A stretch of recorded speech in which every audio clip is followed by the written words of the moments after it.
Edwards एक ही पक्का अंग्रेज था। हर जगह उसके आदमी फैले हुए थे। जल्दी ही उसके पास खबर आ पहुंची कि वह वैष्णवी लिल्ले साहब को गिराकर खुद अकेले ही घोड़े पर सवार होकर न जाने कहाँ चली गई। यह सुनते ही वह बोला, आई एम ऑफ संतान, स्ट्राइक द टेन। तब चारों ओर तंबू की खूंटी पर हथौड़ों के ठक ठक के वार होने लगा। मेघ रचित अमरावती सी वस्त्र नगरी देखती देखती ही अंतर्निहित होने लगी। माल असबाब गाड़ियों में लदे लगा, लोग घोड़ों पर सवार हो गए या अपने पैरों पर खड़े हो गए। हिंदू मुसलमान, मद्रासी और गोरे बंदूकें कंधे पर ताने चल पड़े। तोप की गाड़ी घरघराती हुई आगे बढ़ चली। इधर महेंद्र संतान सेना लेकर धीरे धीरे मेले की ओर बढ़ता चला जा रहा था।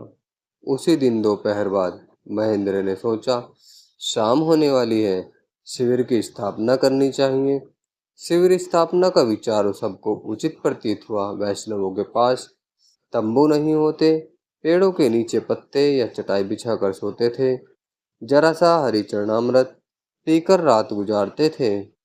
जो प्यास बाकी रह जाती उसे वे स्वप्न में वैष्णवी के अधरामृत को पीकर तृप्ति प्राप्त कर लेते थे। पास के शिविर स्थान के लिए उपयुक्त जगह थी। एक बड़ा बगीचा था। वहाँ आम, कटहल, बबूल और इमली के पेड़ थे। महेंद्र ने आदेश दिया, यही शिविर स्थापित करो। वहीं पास में एक टीला था। उस पर चढ़ाई आसान नहीं थी। महेंद्र ने एकाएक सोचा, इस पहाड़ पर शिविर स्थापित करना ही उचित रहेगा। तय कर लिया कि ऊपर चढ़कर जगह का मुआयना करना चाहिए। यह सोचकर महेंद्र घोड़े पर सवार हुआ और धीरे धीरे टीले पर चढ़ना शुरू कर दिया। उसके थोड़ी दूर तक चढ़ने के बाद एक युवा योद्धा वैष्णव सेना के बीच आ पहुंचा और बोला, चलो सब टीले पर चढ़ो। पास खड़े लोगों ने आश्चर्य से पूछा, क्यों? योद्धा मिट्टी के एक ढूंढ पर चढ़कर बोला, चलो इस चांदनी में, इस पर्वत शिखर पर नए वसंत के नवकुसुम की गंध सूंघते सूंघते आज हमें शत्रुओं के साथ युद्ध करना होगा। संतान सेना ने देखा, वह सेनापति जीवानंद था। इस पर हरे मुरारे का उद्घोष करते हुए संतान सेना ने हाथों में बल्लम तान लिए और इसके साथ ही सारी सेना जीवानंद का अनुकरण करती हुई टीले पर चढ़ने लगी। एक ने सजा हुआ घोड़ा लाकर जीवानंद को दिया। दूर से महेंद्र ने देखा तो विस्मित हो गया। सोचा, यह क्या हुआ? बिना बोले यह सब इधर क्यों चले आ रहे हैं? यह सोचकर महेंद्र ने घोड़े का मुंह घुमाया और चाबुकों का वार करते हुए घोड़े को पर्वत के नीचे ले जाने लगा। आगे बढ़कर उसने संतान वाहिनी के सामने जीवानंद को देखा तो पूछा, इसका क्या मतलब है आनंद? जीवानंद ने हंसकर बताया, आज बड़े आनंद की बात है। टीले के उस पार एडवर्ड साहब हैं। जो पहले ऊपर चढ़ेगा जीत उसी की होगी। इसके बाद जीवानंद संतान सेना की ओर देखकर बोला, पहचानते हो तुम लोग, मैं जीवानंद गोस्वामी हूँ। सैकड़ों शत्रुओं का प्राणवध किया है। तुमुलनिनाद से कानन प्रांतर सब ध्वनित हो उठे। संतान सेना बोली, हम पहचानते हैं, तुम जीवानंद गोस्वामी हो। जीवानंद बोला, बोलो हरे मुरारे। कानन प्रांतर सहस्त्र सहस्त्र कंठों से ध्वनित हो उठा, हरे मुरारे। जीवानंद ने बोला, टीले के उस पार शत्रु हैं। आज इस शिखर पर नीलांबरी राज संतानें युद्ध करेंगी। जल्दी चलो, जो पहले शिखर पर चढ़ेगा जीत उसी की होगी। बोलो वंदे मातरम। कानन प्रांतर को गुंजाती हुई संतानों की गति ध्वनि उठ पड़ी। वंदे मातरम धीरे धीरे संतान सेना पर्वत शिखर पर चढ़ने लगी। लेकिन तभी उन्होंने भयपूर्वक देखा, महेंद्र सिंह तेजी से पर्वत के नीचे उतरा और उतरते ही पूर्णनाद करने लगा। देखते ही देखते शिखर क्षेत्र से नीलाकाश के पार्श्व में तोपों के साथ अंग्रेजों की गोलंदाज सेना नजर आने लगी। ऊंचे स्वर में वैष्णवी सेना गाने लगी, तुम ही विदा, तुम ही भक्ति, तुम ही माँ, बाहुओं की शक्ति, तुम ही प्राण, तुम ही शरीर। किंतु अंग्रेजों की गरजती तोपों में महागीत का यह स्वर डूब गया। सैकड़ों संतानें हत आहत होने लगी और अस्त्र शस्त्र टीले पर पड़ गए।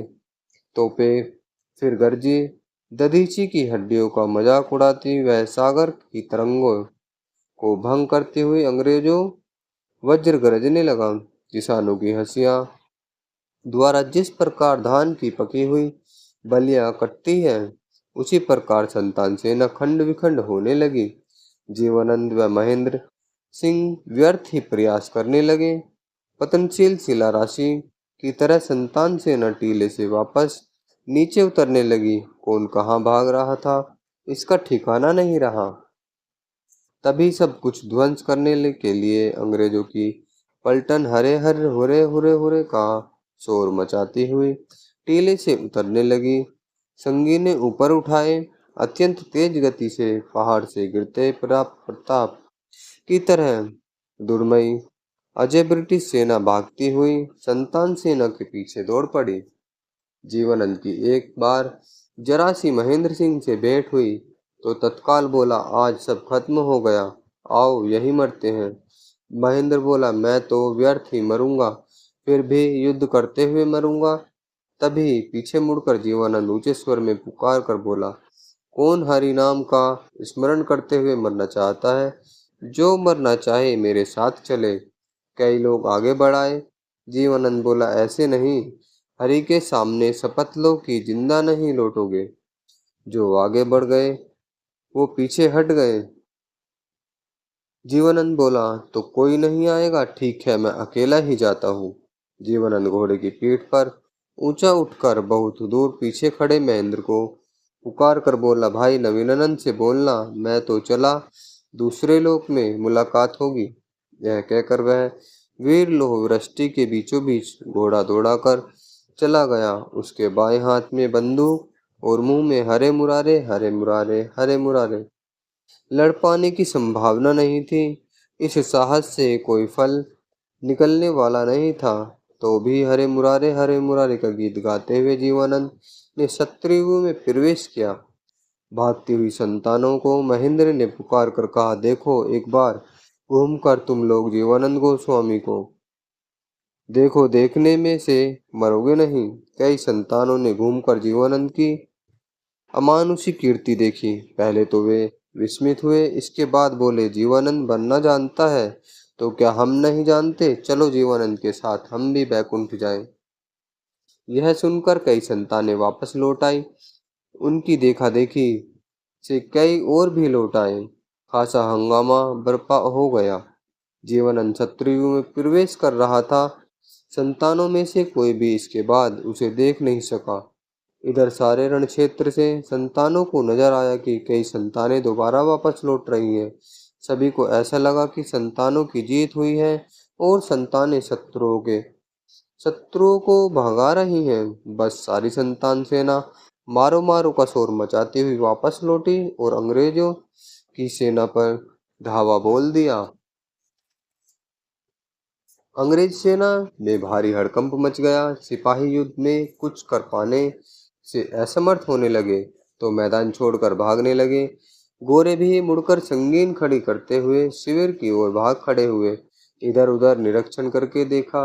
महेंद्र ने देखा टीले के शिखर पर अनगिनत संतान सेना नजर आ रही है।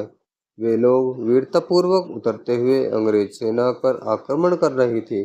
उसने संतानगण से पुकार कर कहा, संतानों ये देखो, शिखर पर प्रभु सत्यानंद गोसाई की ध्वजा नजर आ रही है। आज स्वयं मुरारी मधुकैटभ भारी सुदन कंसकेशी विनाश के लिए रण में अवतरित हुए हैं।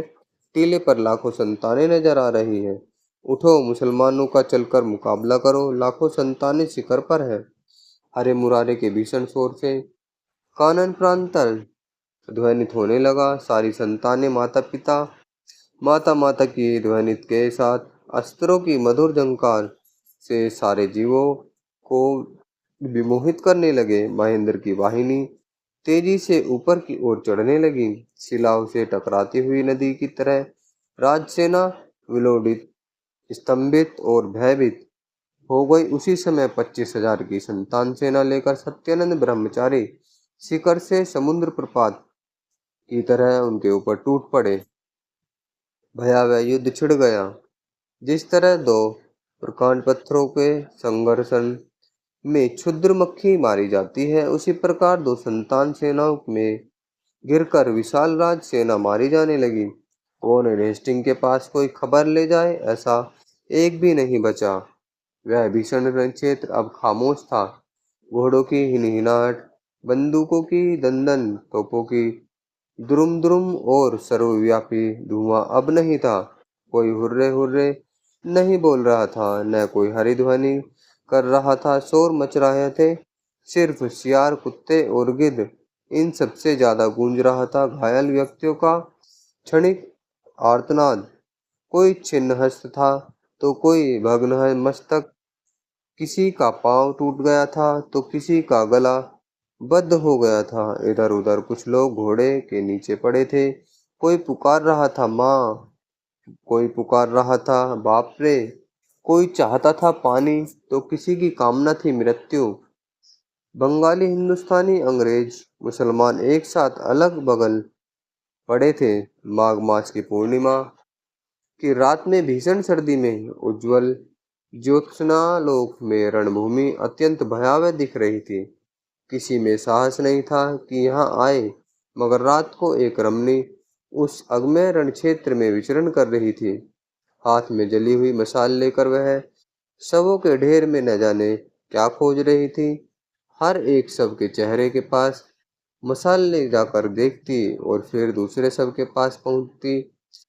कहीं किसी नरदेह को मृत घोड़े के नीचे पड़ा देखती तो युवती वहां मशाल नीचे रख कर देखती और घोड़े को दोनों हाथों से हटाने लगती और नरदेह को बाहर निकालती। फिर देखती कि जिसे खोज रही थी वह तो नहीं। मशाल लेकर वहां से हट जाती। इसी प्रकार खोजती हुई युवती ने सारा मैदान छान मारा।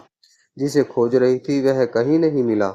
एकाएक उसने मशाल फेंक दी और उस शवों से परिपूर्ण खून से सनी धरती पर लौटकर रोने लगी। वह शांति थी, जीवानंद का शव खोज रही थी। जब वह धरती पर पड़ी रो रही थी, उसी समय एक अत्यंत मधुर महीन ध्वनि उसके कानों में पहुंची। कोई जैसे कह रहा था, उठो माँ, रो मत। शांति ने आंखें उठाकर देखा। सामने ज्योत्सनालोक में खड़ा था एक अपूर्व, अनदेखा, प्रकांडकार, जटा जुटधारी पुरुष। शांति उठकर खड़ी हो गई। जो आए थे उन्होंने कहा, रो मत माँ, जीवानंद की देह मैं खोज दूंगा, तुम मेरे साथ आओ। वह पुरुष शांति को रण क्षेत्र के बीचों बीच ले गया। वहां ढेर सारे शव एक दूसरे के ऊपर पड़े हुए थे। शांति से उन शवों को हिलाया नहीं जा रहा था।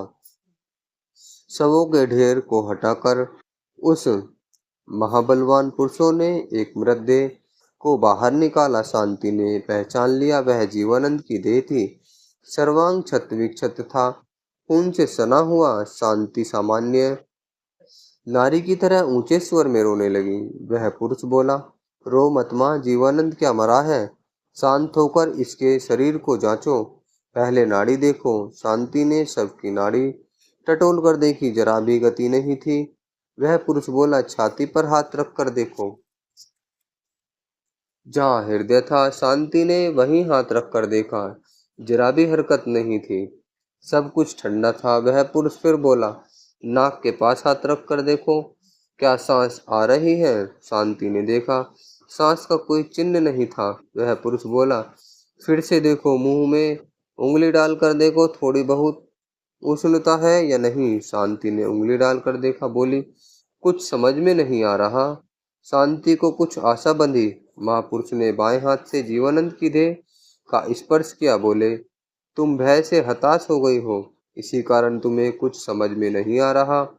मुझे साफ लग रहा है कि उसके शरीर में ताप अब भी मौजूद है। जरा फिर से तो हाथ लगा कर देखो। शांति ने दोबारा नाड़ी देखी, कुछ गति थी। विस्मित होकर उसने हृदय पर हाथ रखा, जरा सी धक धक हो रही थी। नाक के पास उंगली रखकर हुई शांति विस्मित होकर बोली, प्राण थे या दोबारा से लौट आए हैं? वे बोले, ऐसा भी भला होता है? इसे उठाकर पुष्करिणी पर ला सकोगी? मैं चिकित्सक हूँ, इसकी चिकित्सा करूंगा। शांति ने अनायास ही जीवनंद को गोद में उठा लिया और तालाब की ओर ले चली। चिकित्सक बोला, तुम इसे तालाब के किनारे ले जाओ और शरीर से खून आदि के धब्बे धो दो। मैं औषधि लेने जा रहा हूँ। शांति जीवनंद को पुष्करिणी के किराने किनारे ले गई और सारे धब्बे धो डाले। तभी चिकित्सक जंगली लता पत्तों का प्रलेप ले आए और सारे घावों पर लगा दिया। इसके बाद जीवनंद के सर्वांग पर बार बार हाथ फेरने लगा। अचानक जीवनंद एक दीर्घ निश्वास छोड़कर उठ बैठा। शांति के चेहरे की ओर देखकर बोला, युद्ध में किसकी जीत हुई? शांति ने जवाब दिया, तुम्हारी ही जीत हुई है। इस महात्मा को प्रणाम करो। मगर दोनों ने देखा, कहीं कोई नहीं था। प्रणाम करें तो किसे? पास ही विजयी संतान सेना का भीषण कोलाहल सुनाई पड़ रहा था, मगर शांति या जीवनंद में से कोई उठा नहीं। उसी पूर्ण चंद्र की किरणों से समुज्वल पुष्करणी की सीढ़ी पर बैठे रहे।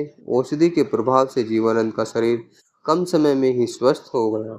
वह बोला, शांति, उस चिकित्सक की औषधि में तो कमाल का गुण था। मेरे शरीर में अब कोई कष्ट या दर्द नहीं रहा। अब कहाँ चलना है? चलो। सुना संतान सेना की जय के उत्सव का शोर सुनाई दे रहा है। शांति बोली, अब वहां नहीं जाएंगे। माँ का कार्योद्धार हो गया। यह देश संतानों के हाथ में आ गया। अब हम लोग को राज्य में से हिस्सा नहीं चाहिए। फिर वहां हम क्या करेंगे और क्यों जाएं? हमने जो पाया है उसे बाहुबल से सुरक्षित रखना है। इसके लिए महेंद्र है, सत्यानंद स्वयं मौजूद है। तुमने प्रायश्चित करते हुए संतान धर्म के लिए देह त्याग किया था। इस पुनः प्राप्त देह पर अब संतानों का कोई अधिकार नहीं। हम संतानों की नजर में मर चुके हैं। अब हमें देखकर संतानें कहेंगी, जीवनानंद युद्ध के समय प्रायश्चित के भय से छिप गया था। जीत देखकर राज में से हिस्सा लेने का आया है। यह क्या कहती हो शांति? लोगों के कहने से क्या मैं अपना काम छोड़ दूंगा? मेरा काम है मात्र सेवा। कोई कुछ भी कहे, मैं मात्र सेवा ही करूंगा। इसका हमें कोई अधिकार नहीं, क्योंकि तुम मात्र सेवा के लिए पहले ही अपनी देह का परित्याग कर चुके हो।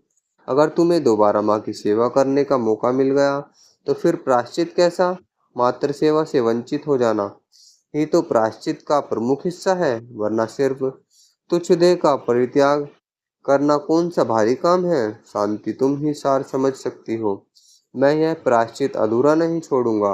मेरा सुख तो संतान धर्म में है। उस सुख से खुद को वंचित रखूंगा।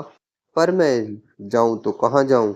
मात्र सेवा का त्याग करके घर जाकर सुख भोग करना मुझसे नहीं होगा। क्या मैंने ऐसा करने को कहा? छी! अब हम गृहस्थ कहाँ रहे? हम इसी प्रकार दोनों सन्यासी बनकर रहेंगे। चलो अब हम देश देश में तीर्थ दर्शन करते हुए घूमें। इसके बाद इसके बाद हिमालय के ऊपर कुटिया बनाकर हम दोनों देवताओं की आराधना करते रहेंगे। हम वहीं उनसे मांगेंगे जिससे माँ का मंगल हो। दोनों उठ खड़े हुए और साथ में हाथ लेकर वे ज्योत्स्नामय रात की अनंत सीमाओं में खो गए। वे दोनों फिर कभी क्या वापस आएंगे? जीवनानंद जैसा पुत्र और शांति जैसी कन्या क्या फिर गर्भ धारण करेंगे? सत्यानंद ठाकुर रण क्षेत्र से बिना किसी से कुछ बोले आनंद मठ आ गए। वहां गहन रात थी और वे विष्णु मंडप में बैठे ध्यान में लीन थे। उसी समय वह चिकित्सक वहां आ पहुंचे। उन्हें देखकर सत्यानंद उठे और प्रणाम किया। चिकित्सक बोले, आज माघी रात है सत्यानंद। सत्यानंद ने जवाब दिया, चलिए मैं तैयार हूँ, मगर हे महात्मन, मेरा संदेह दूर कीजिए। मैंने जिस पल युद्ध में जीतकर संतान धर्म को निष्कंटक किया, उसी समय से मुझे प्रत्याख्यान का आदेश क्यों? जो आए थे वे बोले, तुम्हारा कार्य सिद्ध हो गया, मुसलमानों का राज्य ध्वस्त हो गया, अब तुम्हारा कोई काम नहीं। अनर्थक प्राणी हत्या की क्या जरूरत? मुसलमानों का राज्य ध्वस्त हो गया, मगर हिंदुओं का राज्य तो स्थापित नहीं हुआ। अब भी कलकत्ता में अंग्रेजों का राज्य है, हिंदुओं का राज्य अभी स्थापित नहीं होगा। तुम्हारे रहने से अनर्थक नर हत्या होगी, इसलिए चलो। सुनकर सत्यानंद तीव्र मर्मपीड़ा से कतार हो गए। बोले, हे प्रभु, अगर हिंदुओं का राज्य स्थापित नहीं होगा तो किसका राज्य होगा? क्या फिर मुसलमानों का राज्य होगा? वे बोले, नहीं, अब अंग्रेजों का राज्य होगा। सत्यानंद की दोनों आंखों से जलधारा बहने लगी। उन्होंने ऊपर स्थापित मातृ रूपा जन्मभूमि प्रतिमा की तरफ घूमकर हाथ जोड़े अवरुद्ध कंठ से बोले, हे माँ, तुम्हारा उद्धार नहीं कर सका, तुम फिर मलेच्छों के हाथ में पड़ोगी। संतानों के अपराधों को क्षमा कर देना। हाय माँ, आज रण क्षेत्र में मैं मर क्यों नहीं गया? चिकित्सक बोले, सत्यानंद, यूं कातर मत हो। तुमने अपनी समझ का गलत इस्तेमाल किया। तुमने डकैती द्वारा धन संग्रह करके युद्ध में जीत हासिल की है। पाप का फल कभी भी पवित्र नहीं होता, इसलिए तुम लोग देश का कभी उद्धार नहीं कर पाओगे। आज जो होगा वो अच्छा ही होगा। अंग्रेजों का राजा न होने से संतान धर्म के पुनरुद्धार की संभावना नहीं। महापुरुषों ने जिस रूप में समझा है, यह बात मैं उसी रूप में तुम्हें समझाता हूँ। मन लगा कर सुनो। 33 कोटि देवताओं की पूजा करना संतान धर्म नहीं, यह तो एक लौकिक अपकृष्ट धर्म है।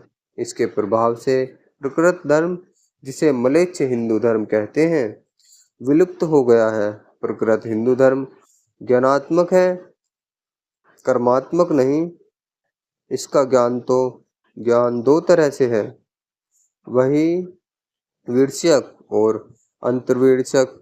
जो अंतर्विषयक ज्ञान है वही है सनातन धर्म का प्रधान हिस्सा, मगर पहले वही विषयक ज्ञान जन्मे बिना अंतविषयक ज्ञान के जन्म की कोई संभावना नहीं। स्थूल है, यह जाने बिना सूक्ष्म के बारे में जानना मुश्किल है। इधर देश में अनेक दिनों से वही विषयक ज्ञान विलुप्त हो गया।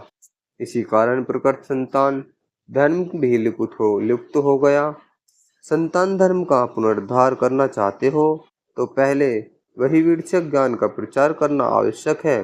अब इस देश में वही विषयक ज्ञान एकदम नहीं रहा। कोई ऐसा आदमी नजर नहीं आ रहा है जो लोक शिक्षा में पटु हो, इसलिए दूसरे देश से वही विषयक ज्ञान आयात करना पड़ेगा। अंग्रेज वही विषयक ज्ञान में बेहद सुपंथी हैं, लोक शिक्षा में बेहद सुपुट, सो अंग्रेज ही राज होंगे। इससे संतान धर्म के प्रचार में कोई बाधा नहीं रहेगी, तब प्रकृत धर्म अपने आप उन्नति करेगा। अंग्रेजी शिक्षा के प्रचार से इस देश के लोग सुशिक्षित हो सकेंगे। तब जब तक हिंदू दोबारा ज्ञानवान, गुणवान और बलवान न हो जाए, तब तक अंग्रेज राज्य अक्षय रहेगा। अंग्रेज राज में प्रजा सुखी रहेगी, निष्कंटक होकर धर्म का आचरण करेगी। सो हे बुद्धिमान, अंग्रेजों से युद्ध करने का विचार त्याग कर मेरा अनुसरण करो।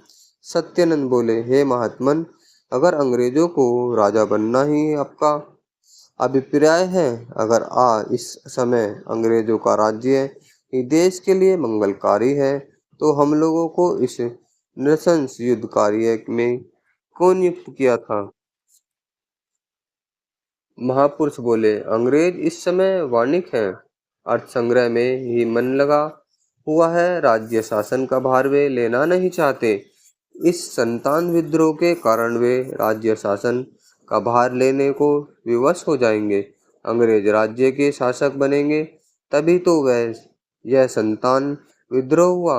अब चलो, ज्ञान लाभ करके तुम खुद सारी बातें समझ सकोगे। हे महात्मन, मैं ज्ञान लाभ की आकांक्षा नहीं रखता। ज्ञान में मेरा क्या काम? मैं जिस व्रत में लगा हूँ उसी का व्रती बनना चाहता हूँ। आशीर्वाद दीजिए, मेरी मातृभक्ति अचल रहे।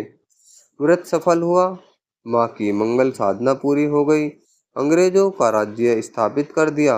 युद्ध विग्रह की परित्याग करो। अब लोगों को कृषि कार्य में नियुक्त करो। पृथ्वी का शस्य श्यामल होने दो। लोगों की श्री वृद्धि होने दो। संतान सत्यानंद की आंखों से अग्नि स्फुलिंग प्रस्फुटित होने लगे। वे बोले, शत्रु के खून से सींच कर माता का शस्य श्यामला करूंगा। शत्रु कौन? शत्रु अब कोई नहीं, अंग्रेज मित्र राजा हैं। और फिर अंग्रेजों के साथ युद्ध करते हुए अंत में कोई जीत सके, ऐसी शक्ति किसी में नहीं। न हो, मैं इसी वक्त इस मात्र प्रतिमा के सम्मुख देह त्याग करूंगा। व्यर्थ ही। चलो, ज्ञान लाभ करने चलो। हिमालय शिखर पर मात्र मंदिर है, वहीं से तुम्हें मात्र मूर्ति दिखाऊंगा। यह कहकर महापुरुष ने सत्यानंद का हाथ पकड़ लिया। क्या अपूर्व शोभा थी उस गहन विष्णु मंदिर की। प्रकांड चतुर्भुज मूर्ति के सामने क्षीणलोक में उन महापूर्ण दो महापुरुषों की मूर्ति शोभित हो रही थी। एक ने दूसरे का हाथ पकड़ रखा था, जैसे विसर्जन ने प्रतिष्ठा का हाथ पकड़ा था, जैसे कल्याणी ने आकर शांति का हाथ पकड़ा था। सत्यानंद शांति थे तो महापुरुष कल्याणी, सत्यानंद प्रतिष्ठा थे तो महापुरुष विसर्जन। विसर्जन आकर प्रतिष्ठा को ले गया अपने साथ। धन्यवाद। तो ये थी दोस्तों आनंद मठ की कथा, जो बंकिम चंद्र चट्टोपाध्याय द्वारा लिखित है। धन्यवाद।